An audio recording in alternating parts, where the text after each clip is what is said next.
ഇപ്പോൾ നമ്മൾ social media നോക്കിക്കഴിഞ്ഞാൽ ഏറ്റവും കൂടുതൽ കണ്ടുകൊണ്ടിരിക്കുന്ന ഒരു കാര്യമാണ് കിച്ചു സുധിയുടെയും അതോടെ തന്നെ രേണു സുധിയെ കുറിച്ചുള്ള കോൺട്രവേഴ്സി ആയിട്ടുള്ള ടോക്ക് ഭയങ്കരമായിട്ട് പോയിക്കൊണ്ടേയിരിക്കുന്നത്. അതിനെക്കുറിച്ചുണ്ടെങ്കിൽ അധികം ആൾക്കാർ ഭയങ്കരമായിട്ട് അഭിപ്രായങ്ങളൊന്നും പറയുന്നില്ലായിരുന്നു. പക്ഷേ ലേറ്റസ്റ്റ് ആയിട്ടുണ്ടെങ്കിൽ നമ്മുടെ ജാസി ഉണ്ട് ഒരു ഇൻ്റർവ്യൂ വന്നിട്ട് പറയുന്നുണ്ട് ഇത് കണക്ക് കിച്ചു സുധി ഉണ്ടെങ്കിൽ മനഃപൂർവ്വം ചെയ്യുന്നതാണ്, ഇത് കണക്ക് ഭയങ്കരമായിട്ട് രേണു ഫെയിമിൽ പോകുന്നത് തകർക്കാൻ വേണ്ടിയുള്ള കാര്യങ്ങൾ ചെയ്യുമെന്നുള്ള രീതിയിലായിരുന്നു ജാസി പറഞ്ഞിരുന്നത്. ഇപ്പോൾ സാധാ രീതിയിലുണ്ടെങ്കിൽ രേണുവിൻ്റെയൊക്കെ ഒരു ഇഷ്യൂ നടന്നുകൊണ്ടിരിക്കുന്നതുകൊണ്ട് തന്നെ ജാസിയെ പറ്റിയൊന്നും അധികം സംസാരമൊന്നും ഇപ്പോൾ വരുന്നില്ല.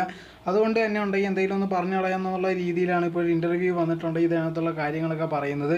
എന്തായിരുന്നാലും ശരി, ഇപ്പോൾ രേണുവിൻ്റെയോ അല്ലെങ്കിൽ കിച്ചു സുധിയുടെ വിഷയം അവർ തന്നെ ഹാൻഡിൽ ചെയ്യുന്നതായിരിക്കും. അതല്ലാതെ ഇതേ ഇടയിൽ കയറി വന്നിട്ട് കിച്ചു ചെയ്യുന്നതാണ് ശരി അല്ലെങ്കിൽ കിച്ചു ചെയ്യുന്നത് ശരിയല്ല, അവർ ചെയ്യുന്നത് ശരിയല്ല എന്നുള്ള രീതിയിൽ പറയേണ്ടതൊന്നും ആവശ്യമില്ലല്ലോ.